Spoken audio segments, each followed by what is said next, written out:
Graças a Deus, louvado seja o Senhor, sejam todos bem-vindos, que a graça, a paz e o amor de nosso Senhor e Salvador Jesus Cristo abençoe sua vida, sua família, que possamos ter esse momento juntos aqui, seja muito produtivo, muito abençoado, sempre quando a palavra de Deus, né, ela é pregada, ela é ensinada, o propósito de Deus se cumprindo, porque a palavra dele sempre tem um propósito, não torna para ele vazio. Eu tenho certeza que ela vai nos abençoar, vai nos edificar, vai nos fortalecer através desse vídeo. Inclusive, eu queria te pedir para que esse vídeo tivesse mais força, que você pudesse estar compartilhando nos seus grupos, nas suas redes sociais. Você pudesse também estar deixando o seu like e usando o campo dos comentários para dar aquele glória a Deus, para também tirar suas dúvidas, aquilo que você tiver de dúvida, você puder estar trazendo aqui, na medida do possível, a gente vai estar te respondendo, tá bom? Para quem não me conhece, sou o pastor Alexandre, da Igreja Evangélica do Bom Pastor. Vamos dar sequência ao ensinamento que temos dado aqui sobre a oração modelo que Jesus ensinou. Essa oração, conhecida pela oração do Pai Nosso, é um exemplo de oração que Jesus ele deu aos seus discípulos, que ele nos dá. E ali, na verdade, nessa oração modelo, há grandes ensinamentos. E o que nós fizemos? Estamos pegando cada partezinha dessa oração modelo e estamos explicando à luz das Escrituras. Nós já falamos aqui sobre o Pai Nosso, já falamos sobre que estás nos céus. O último vídeo vimos santificado seja o teu nome, e hoje veremos venha o teu reino. Então, esse seria venha o teu reino, conforme alguns estudiosos usam essa divisão na oração modelo, seria o segundo pedido teocêntrico na oração. Um pedido voltado não para a gente, mas para Deus. A gente pedindo algo realmente para Deus, que de uma certa forma que se estabeleça, né, na nossa vida. Assim como falamos sobre santificado seja o teu nome, uma vez que nós precisamos desejar isso, que o santo nome do Senhor seja santificado em nossas vidas, que ele se revele dessa forma em nossas vidas, pois é ele quem nos santifica, né? Então, da mesma forma, é esse pedido que Jesus ensina, venha o teu reino, tá? Bom, para falarmos sobre venha o teu reino, nós vamos separar em três aspectos, tá? Sobre o estabelecimento desse reino por parte de Deus. Então, nós temos o aspecto escatológico, que é para o final de todas as coisas, depois da volta de Jesus, enfim, nós vamos falar um pouquinho. O aspecto universal ou secular, diz respeito ao mundo, né? Como um todo, e também no aspecto individual, que seria o aspecto pessoal. Então, esse pedido, venha o teu reino, ele pode ir para esses três lados. E, na verdade, um acaba tendo conexão com o outro. Vamos, então, ao aspecto escatológico. Vamos começar pelo aspecto escatológico. Quando Jesus ele diz, venha o teu reino, seria um pedido para que o reino milenar de Jesus Cristo se estabeleça nessa terra. eu creio ser o maior anseio, ou deveria ser, o maior anseio da igreja, naturalmente expresso em oração. Lá em Apocalipse, no capítulo 22, no final, está escrito: e o Espírito e a esposa e a noiva, dizem, vem. Então a igreja, juntamente, com o Espírito Santo e através do Espírito Santo, está dizendo: Maranata, ora vem, Senhor Jesus. Então esse seria o nosso anelo, o nosso anseio, que esse reino se estabelecesse logo nessa terra. Só como base, nós não vamos entrar, não vamos mergulhar nesse aspecto escatológico, mas só para te dar uma base do que seria isso, tá? Sobre o reino milenar de nosso Senhor. Vamos ler aqui Apocalipse 20, do 1 ao 6. Está escrito assim: e vi descer do céu um anjo que tinha a chave do abismo e uma grande cadeia na sua mão. Ele prendeu o dragão, a antiga serpente, que é o diabo, Satanás, e amarrou por 1000 anos. Repare como 1000 anos vai aparecer aqui agora todos os versículos, tá? 3. E lançou-o no abismo, e ali o encerrou, e pôs selo sobre ele, para que mais não engane as nações, até que os 1000 anos se acabem, e depois importa que seja solto por um pouco de tempo.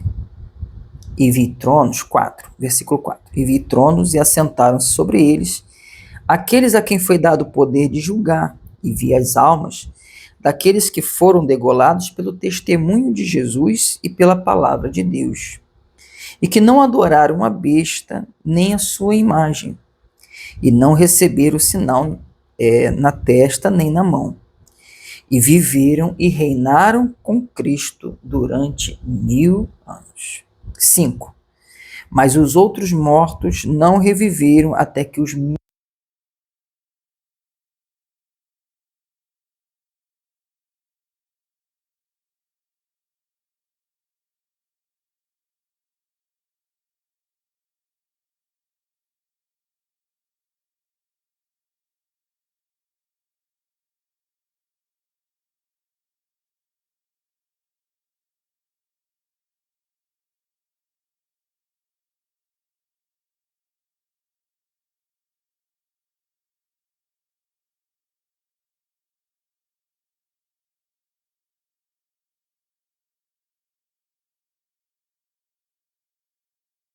né? 5 fala sobre os 1000 anos. E isso significa dizer que nós temos essa base nas Escrituras para acreditarmos que este reino milenar, ele é literal, ele vai acontecer, tá? Então, em resumo, serão 1000 anos que o Rei Jesus governará todas as nações, todo mundo. E acredita-se, até por relatos bíblicos que apoiam essa tese, que o seu trono será em Jerusalém. Então ele vai comandar, governar todo o mundo desde Jerusalém, tá? Será um reino de plena paz, justiça como nunca se viu. Por isso, o anseio de nós pedirmos isso em oração, porque a palavra nos apresenta, nos mostra como será esse reino. E justamente o que nós não encontramos aqui nesse mundo. Paz, justiça, governantes sérios, justos. Então, isso nos leva a ter esse anseio de querermos logo que esse reino ele se estabeleça nessa terra. Então, junto com o Senhor Jesus, vão reinar os salvos, tanto do Antigo Testamento quanto do Novo Testamento. Vão reinar com ele. E também esse reino ele começa, e aí mais ou menos aqui numa ordem cronológica, tá? Separando assim os principais acontecimentos.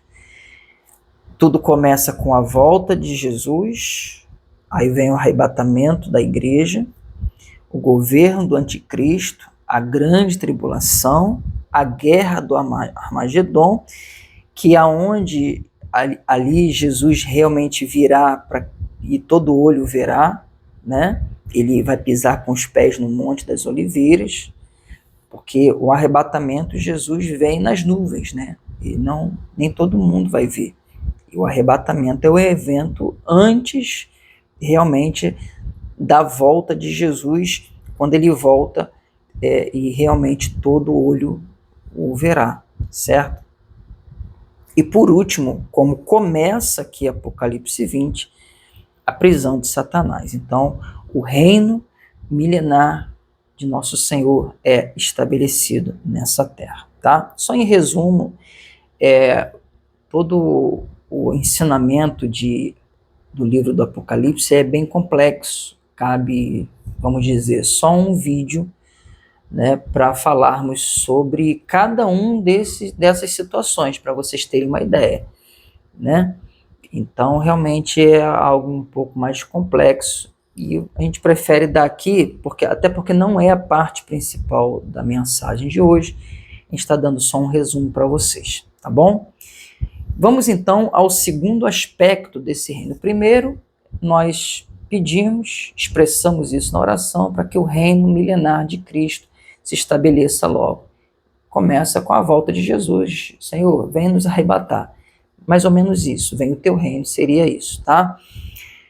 O segundo aspecto, esse aspecto universal ou secular, significa vem o teu reino. Na oração seria um pedido contra a corrupção e as injustiças desse mundo. Então, de uma certa forma, também nós queremos que o mundo que nós vivemos, as pessoas sejam mais justas, que tenhamos paz. Então, a gente clama ao Senhor, inclusive, há versículos bíblicos, né, incentivando a igreja a orar pela paz, por uma vida sossegada, orar por todos os homens, pelos reis, pelos governantes. Então, há essa preocupação bíblica, esse ensinamento para a gente. Então, a gente, de uma certa forma, queremos provar um pouco desse reino aqui nesse mundo. Então, a gente clama nesse aspecto, né? Mesmo ainda, né, que o reino de Deus só se estabeleça no milênio, nosso anseio natural, como seres humanos que somos, é de quem tem fome e sede de justiça, como Jesus ensinou. No Monte das Oliveiras, naquele grande sermão, né, conhecido Sermão do Monte, Jesus ensina, ele começa esse sermão ensinando as bem-aventuranças, as beatitudes. E uma delas, vamos lá para Mateus capítulo 5, no verso 6, Jesus ele vai dizer: bem-aventurado os que têm fome e sede de justiça, porque eles serão fartos. Nós só seremos fartos mesmo lá, na glória. Isso é fato. É o primeiro aspecto que vimos.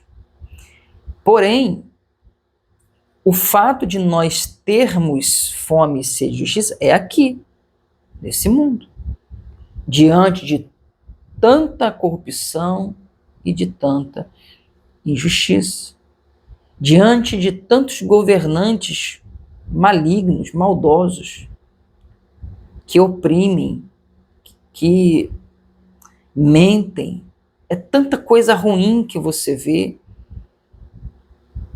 As pessoas mais pobres sendo usadas como massa de manobra. Essas pessoas num grande jogo de poder, buscando cada um os seus interesses. Nós vivemos, inclusive, uma época muito complicada aqui no nosso país. E o povo, muitas pessoas ainda do povo não entenderam, não despertaram que elas só são usadas como massa de manobra. Porque enquanto a pessoa está na miséria,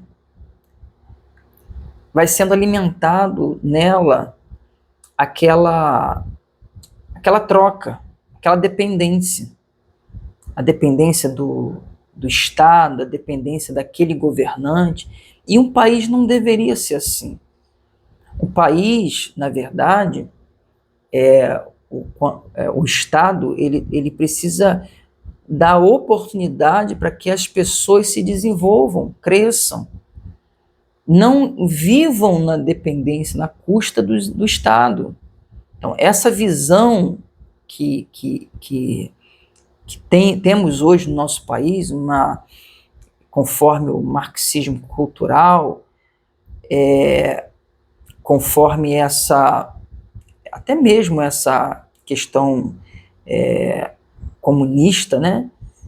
Então, oprime muito as pessoas. Só que muitas não têm entendimento, né? E a gente cada vez vê mais o quê? Corrupção, né? E hoje parece que essa questão da roubalheira, da corrupção, da injustiça, ela está banalizada de uma tal forma que está se normalizando.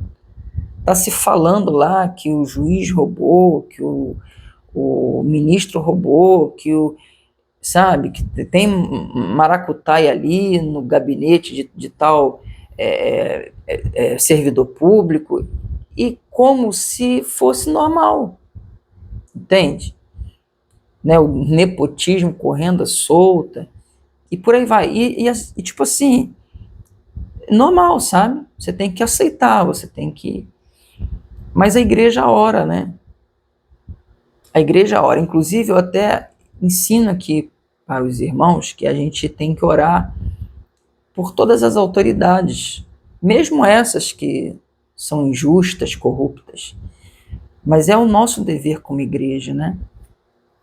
A gente não prega o ódio, de desejar mal, mas nós também precisamos clamar por justiça.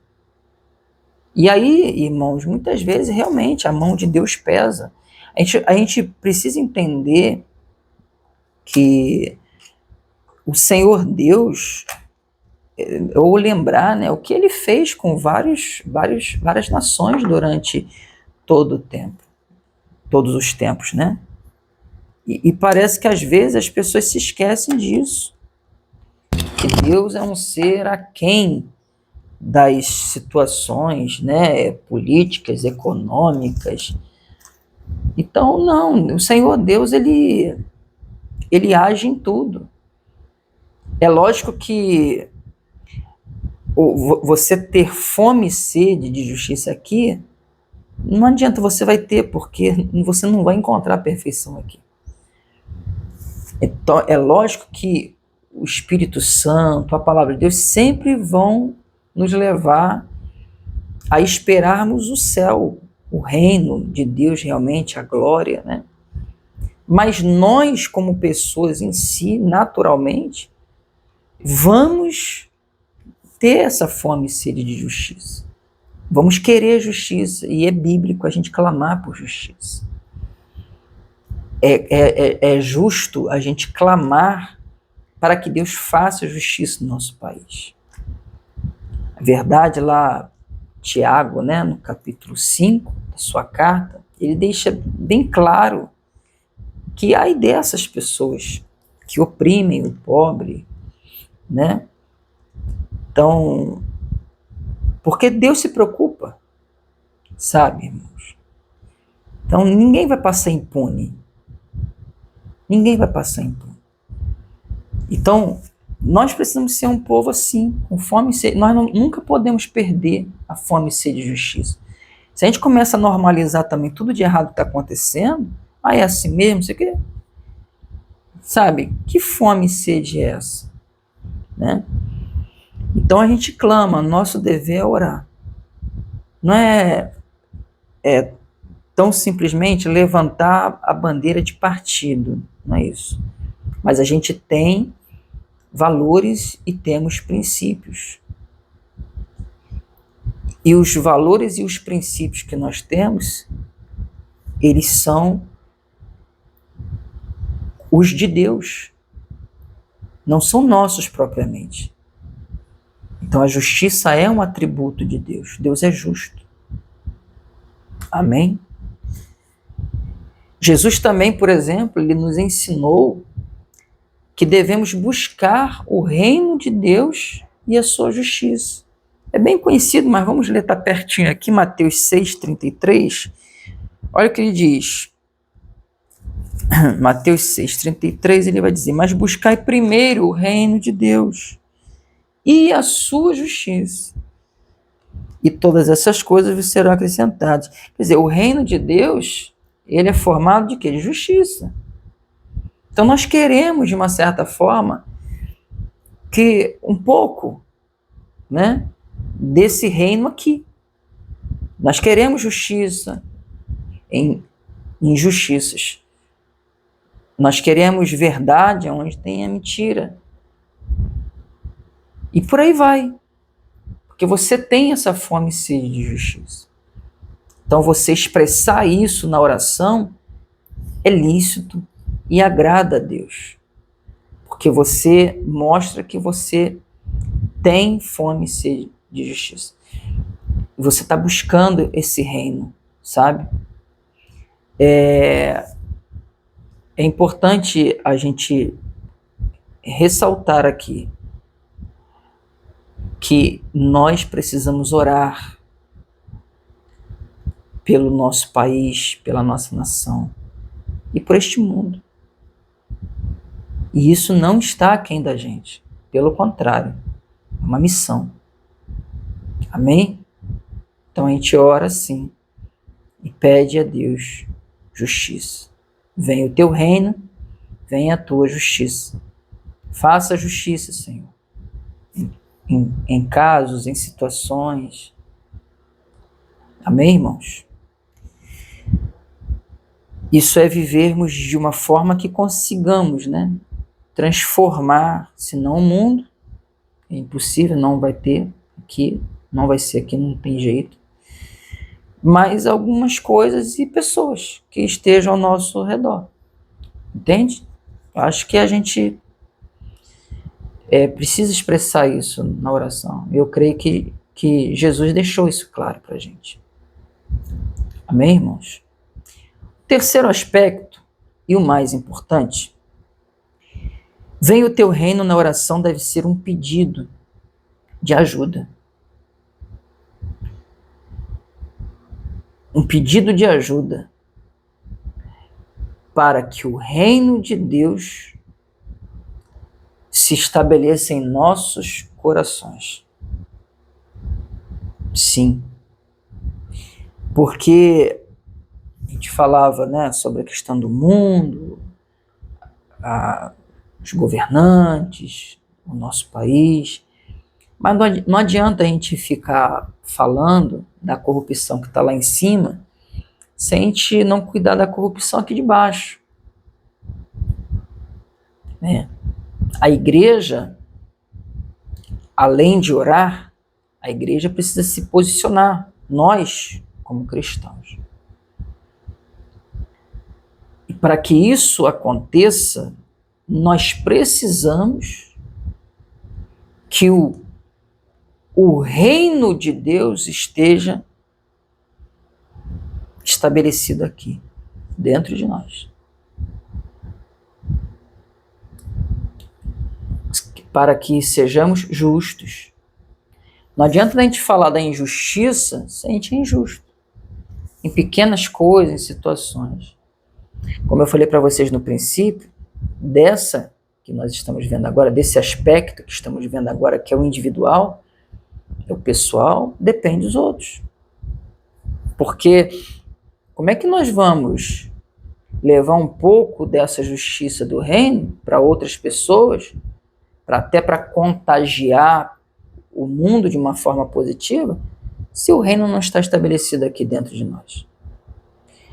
Mas como é que nós vamos chegar na glória e tomar posse do reino se esse reino não, primeiro não estiver estabelecido dentro do meu coração? Eu vou te mostrar sobre isso. Então essa aqui é a parte principal da mensagem. Eu gostaria de pedir bastante a sua atenção, tá? Seja o aspecto escatológico, seja o aspecto universal, secular, depende desse aspecto individual. O reino, qual reino está estabelecido no meu coração? O de Deus ou do mundo?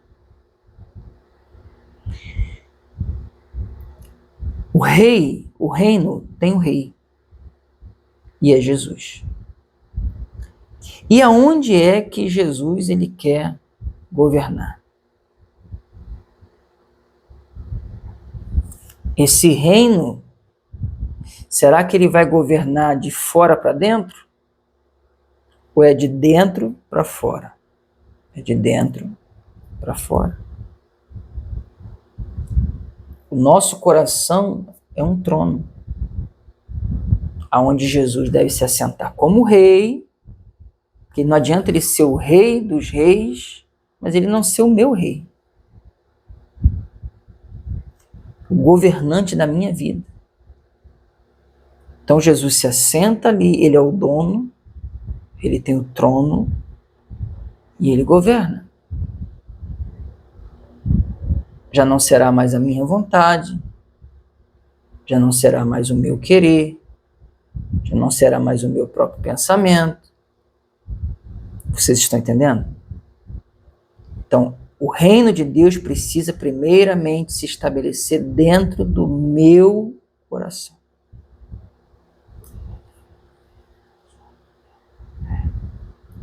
As pessoas que são injustas,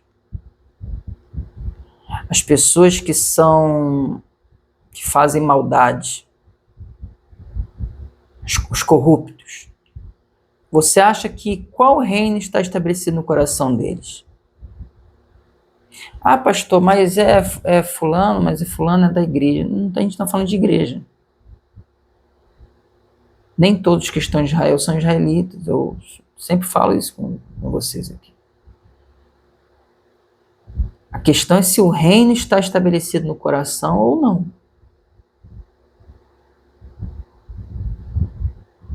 Porque quando Jesus ele começa a sua missão, ele diz assim: arrependei-vos, porque é chegado até vós o reino dos céus.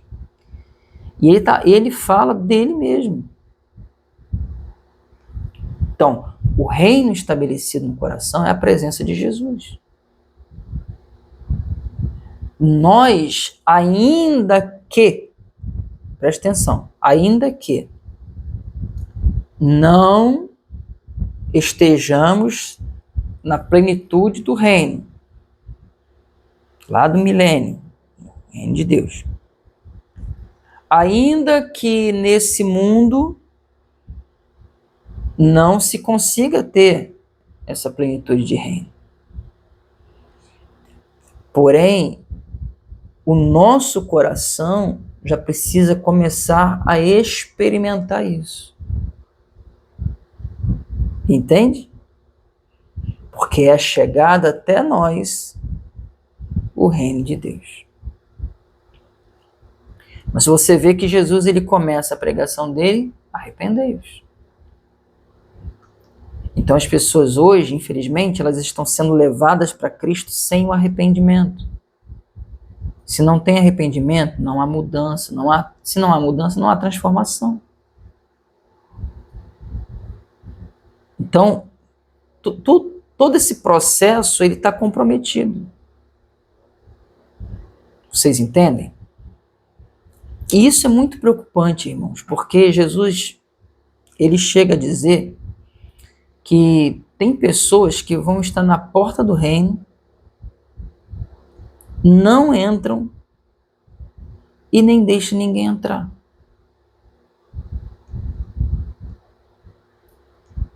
Então nós temos que ter cuidado com isso.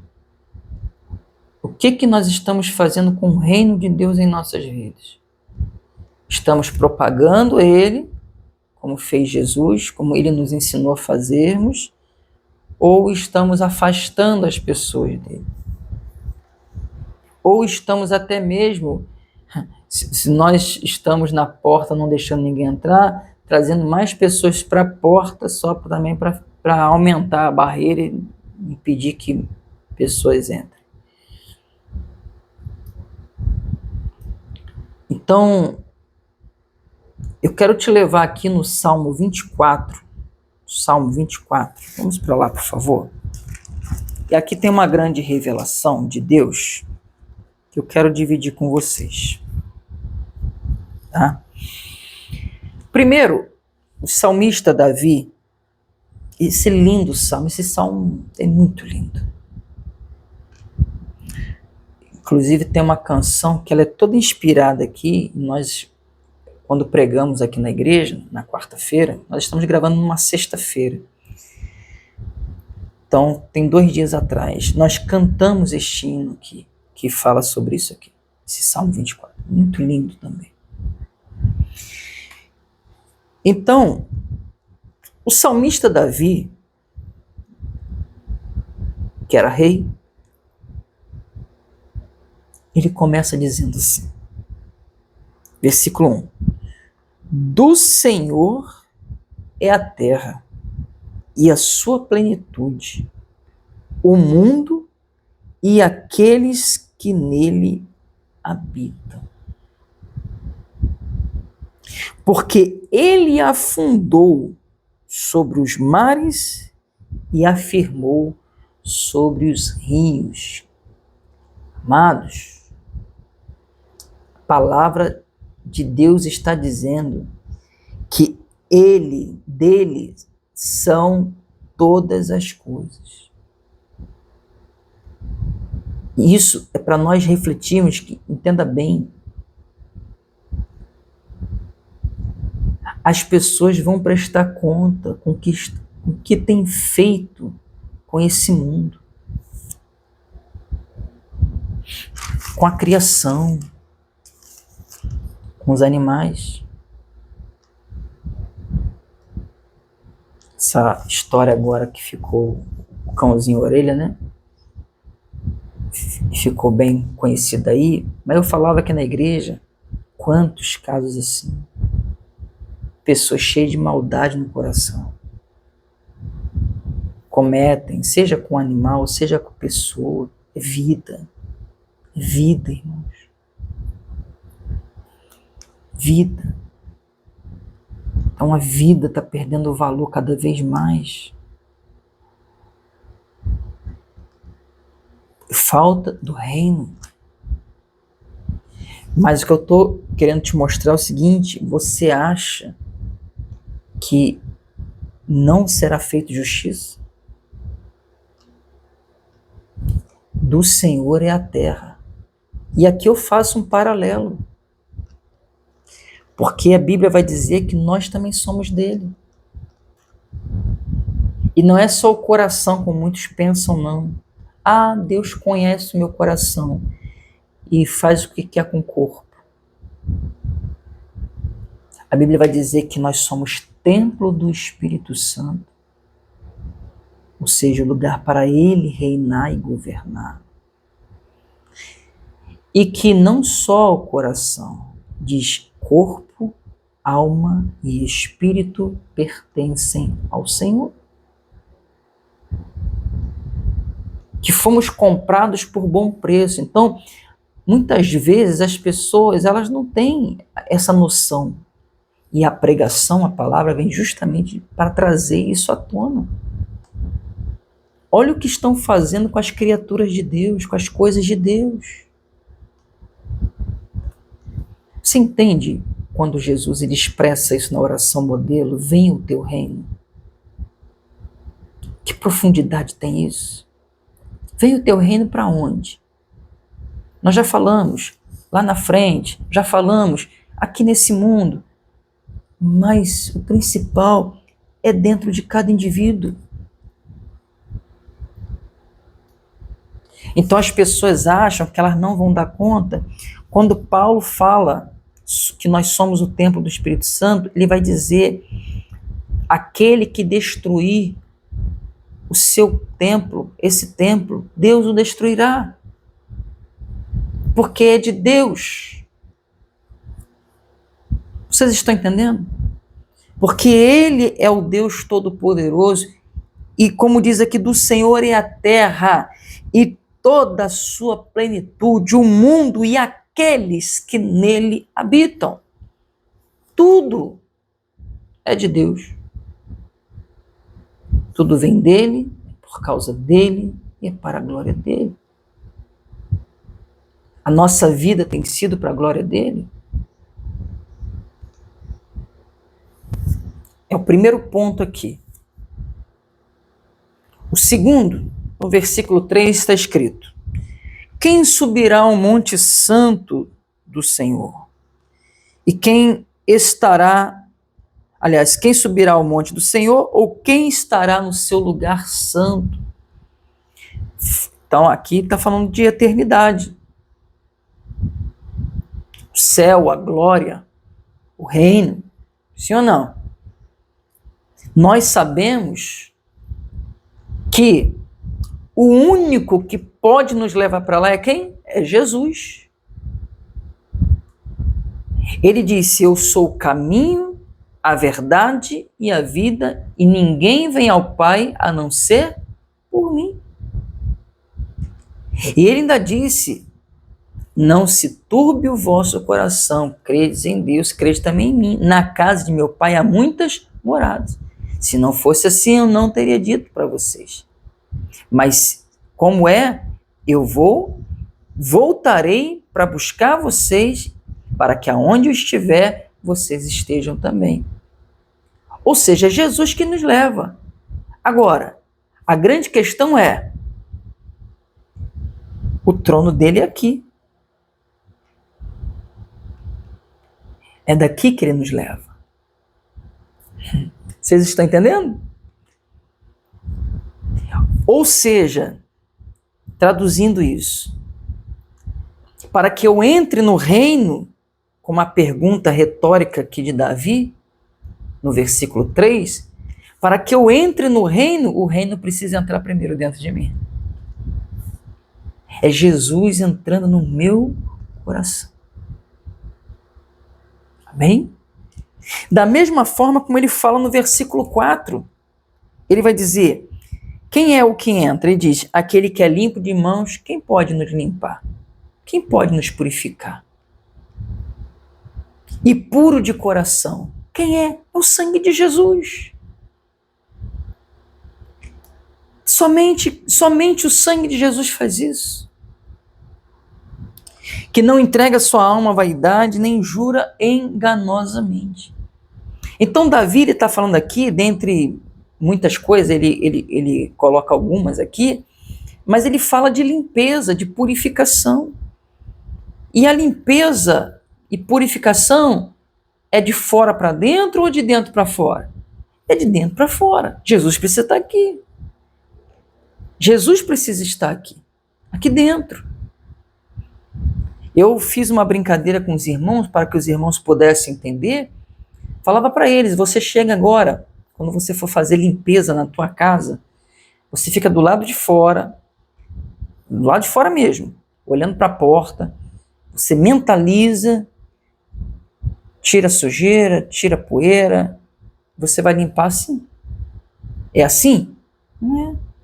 Para você limpar a casa, tem que entrar na casa. E assim é no espiritual. E Jesus ensina sobre isso. Jesus, ele disse que para tirar o valente de uma casa, entenda, Jesus, ele ensina que essa casa somos nós, como templo. Casa, vida, corpo, alma e espírito. Jesus, ele diz que tem que vir um valente mais do que aquele valente. E quem é esse valente que é maior do que o valente que está ali? É Jesus. É ele. Aí diz, amarra aquele valente e o expulsa daquela casa, daquela vida. Isso acontece quando a pessoa ela entrega a vida para Jesus. Jesus, ele entra e ele faz essa limpeza, essa purificação. Só que não basta limpar, porque a casa não pode ficar vazia. Você já viu o que acontece com casa vazia? Enche de poeira, de sujeira, tudo de novo. Jesus dá esse exemplo lá. E Jesus fala o quê? Jesus fala que a casa é limpa, adornada, porém a pessoa não se preocupa em colocar o morador certo nessa casa, que seria o nosso coração, o trono, o rei, que é ele. E então voltam aqueles demônios que saíram, ou volta aquele demônio que saiu, traz com ele mais 7, ou seja, 8 valentezinhos, que o valente rei, aquele valente que o valente rei expulsou, ele volta com mais 7 valentes. Agora são 8. E Jesus fala que o último estado daquela pessoa é pior do que o primeiro. E infelizmente você vê isso acontecendo na vida de muitas pessoas que entendem, irmãos. Estão até dentro de uma igreja. Mas a questão é, o reino está estabelecido no coração? Essa que é a questão. O reino está estabelecido no coração? Jesus é o rei aí, Jesus é o governante aqui, esse é o ponto. Amém? Então, só quem pode fazer essa obra é Cristo. Mais nada e mais ninguém. Igreja não faz isso. A igreja é importante para que o rei ele permaneça. Porque a gente ouve a palavra, a gente tem comunhão com os irmãos, a gente ora, isso tudo nos fortalece a permanecermos em Cristo. Com o rei ali no nosso coração, governando a nossa vida. Amém? No versículo 5 está escrito: este receberá a bênção do Senhor e a justiça do Deus da sua salvação. Então, não há bênção maior do que o reino de Deus, primeiro no nosso coração. Por isso que a Bíblia vai falar de alegria da salvação, alegria que ninguém tira, uma paz que excede todo entendimento. Por quê? Porque há um reino aqui dentro. E esse reino ninguém pode tirar de dentro de mim, a não ser eu mesmo, recusá-lo. Mas aflição não pode, perturbação não pode, problema não pode. Como disse o apóstolo Paulo, nada pode nos separar do amor de Deus que está em Cristo Jesus, nosso Senhor. A angústia, a aflição, a injúria, nada pode. Amém, irmãos? Aí você vê pessoas entristecidas, desanimadas, porque está faltando reino. Aliás, há uma palavra do apóstolo Paulo também que diz que o reino de Deus se consiste, né, em paz e alegria no Espírito Santo. Olha que palavra tremenda. Então, irmãos, está faltando para muita gente experimentar o reino de Cristo em seus corações. Entenda isso, irmãos. Não é algo pleno e perfeito ainda. Nós seremos capazes ainda de chorar, de nos entristecer, sabe? Enfim, de errar em alguma coisa. Isso é porque nós estamos ainda em algo que é imperfeito. Mas nós não sucumbimos a essas coisas ruins. Há uma alegria que que suplanta as tristezas, há uma paz que suplanta as aflições, e por aí vai. Porque o reino está estabelecido. Amém? E é assim que a gente consegue contagiar outras pessoas, animá-las, fortalecê-las, edificá-las, abençoá-las. Vamos orar pelo que nos persegue, vamos amar nossos inimigos, vamos bendizer os que nos maldizem, porque isso não é uma condição humana, mas é a condição que Cristo, uma vez aqui, ele dá ao ser humano. Entendem? No versículo 6, diz assim: esta é a geração daqueles que buscam a tua face, ó Deus de Jacó. Amados do Senhor, essa geração, não diz respeito, como muitos gostam de iludir, né? Essa geração do avivamento. A geração que a Bíblia fala aqui são essas pessoas que vão buscar a face do Senhor. E nós aprendemos aqui que isso é que gera o verdadeiro avivamento. Eu já falei outras vezes, avivamento não vem por movimentos, por eventos.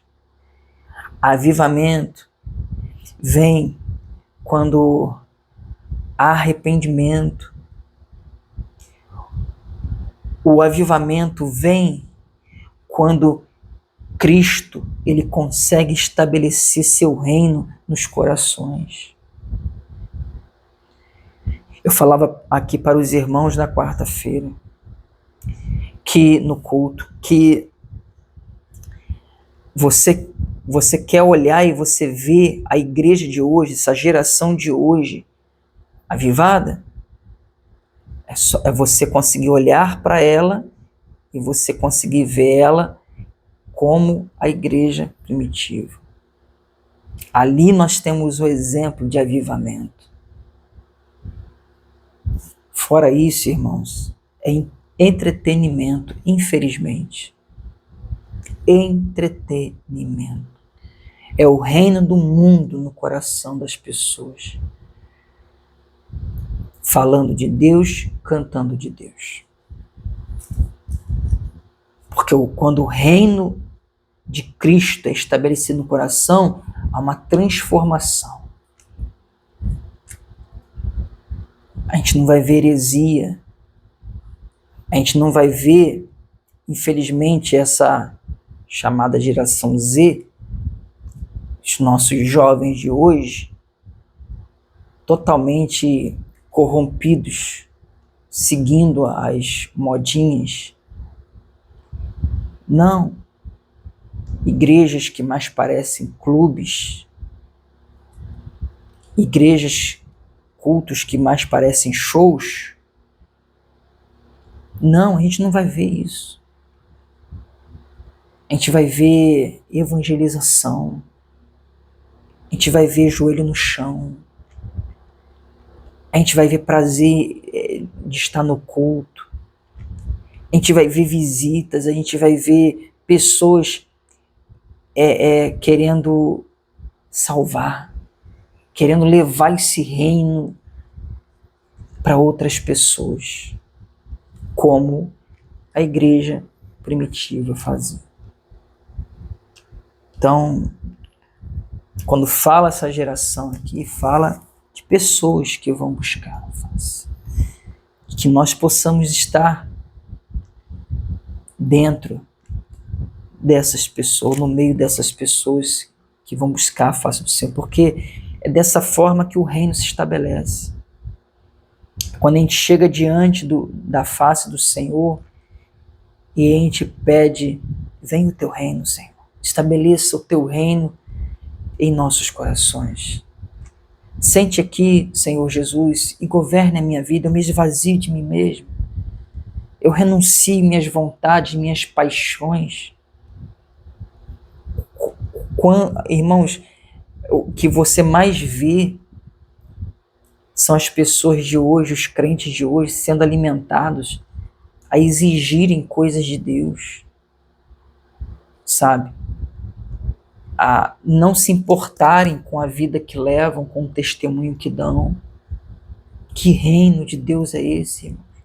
Que você olha e você só vê o mundo dentro das igrejas, o mundo nas atitudes das pessoas, no falar, no agir, no se vestir.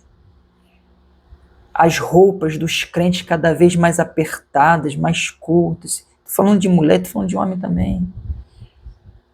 Cada vez mais, sabe, a vaidade, a soberba, o orgulho, a ganância. Que reino é esse, irmãos? Desculpa, mas não é o reino de Cristo.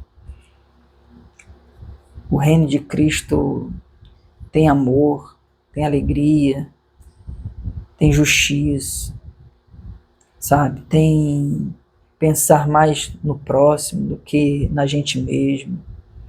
Tem entrega, sabe?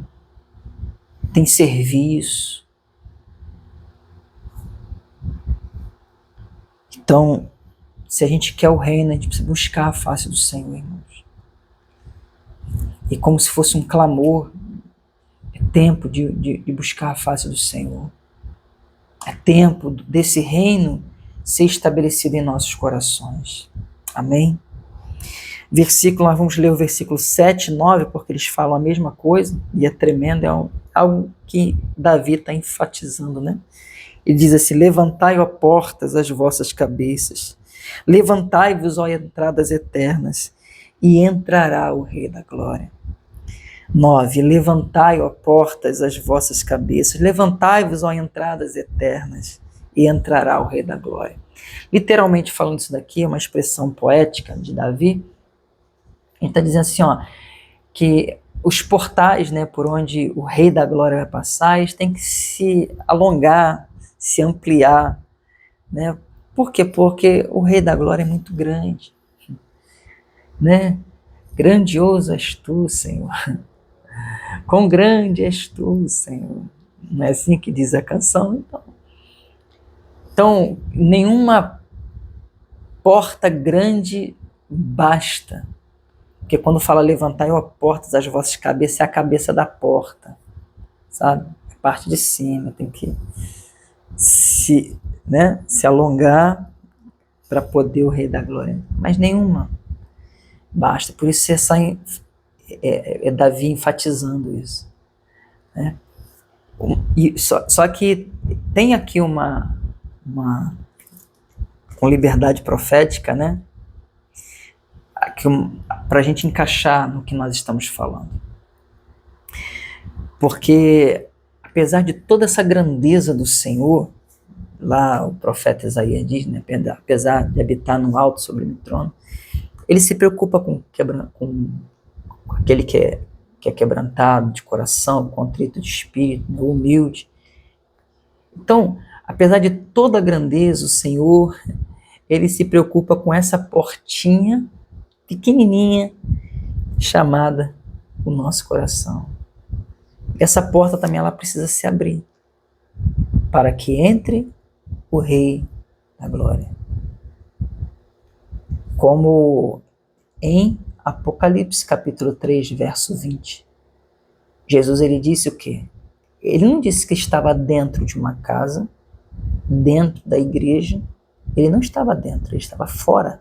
Inclusive a última igreja que ele escreve, a igreja de Laodiceia. Eis que estou à porta e bato. Se ele está à porta e bate, é porque ele estava do lado de fora. Não existe essa coisa, irmão. Todos os caminhos levam para Deus. Religioso. Todo lugar. Deus é um só. Religiosidade. Deus é um só. Mas ele não está em todo lugar, não. Dentro, governando, reinando, você acha que ele está reinando em todos os altares e púlpitos? Corações? Tá não. Jesus, ele ensina que uma igreja, ele estava do lado de fora, mas ele estava vendo tudo o que estava acontecendo. Por sua onisciência, ele é o Deus que vê tudo, sabe de tudo, desde antes da fundação dos mundos, do mundo, né? A criação das coisas. Então, você vê que nem todo lugar Jesus está. Nem toda igreja Jesus está. Isso é conversa de religioso. Jesus não está onde está a mentira, o engano. Pastor, mas falam dele. Sim. Falam dele. E ai daquele que tomar o seu nome em vão. Vimos, né? No ensino passado, santificado seja o seu nome. Mas a verdade é essa. Jesus não está. Em muitos corações, Jesus está do lado de fora. E ele bate na porta. E ele bate de que forma? Palavra. Essa pregação aqui, esse vídeo que você está vendo, Jesus está batendo na porta do teu coração. Você já recebeu Jesus como Senhor e Salvador? O único da sua vida? Entrega a tua vida. Entrega o teu coração. Deixa Jesus Cristo estabelecer o reino dele dentro de você, no seu coração.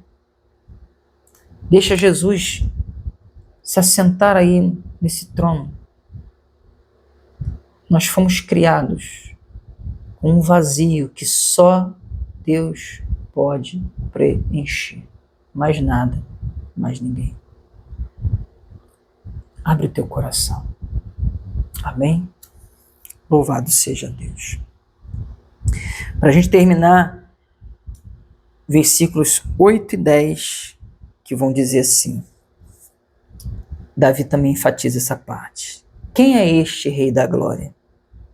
O Senhor forte e poderoso. O Senhor poderoso na guerra. 10. Quem é este Rei da Glória? O Senhor dos exércitos. Ele é o Rei da Glória. Jesus é o Rei da Glória. Jesus é o Senhor forte e poderoso. Jesus é o Senhor dos exércitos. Ele é o Rei dos reis, o Senhor dos senhores, o Deus Todo-Poderoso. Ele é Rei, Ele é Senhor, Ele é general. Isso significa dizer que somos seu povo, seus servos, seus soldados, sua igreja gloriosa nessa terra, para levarmos também, aonde formos, o reino de Deus, a palavra do reino, a semente do reino, para que ela brote nas terras dos corações das pessoas, germinem, cresçam, floresçam e deem frutos, e frutos para a glória de Deus. Amém? Deixa Jesus no comando, deixa Ele no governo da sua vida, para que Jesus estabeleça seu reino em nossos corações. Amém? Que possamos abrir a porta do nosso coração e deixar entrar o Rei da Glória. E se Ele já entrou, se Ele está aí, que glória a Deus por isso. Não permita que de maneira alguma Ele saia daí. Mas muito, muito pelo contrário. Faça de cada dia uma oportunidade para que Jesus reine e governe mais e mais a sua vida. Amém? Louvado seja Deus. Então a gente vai ficando por aqui.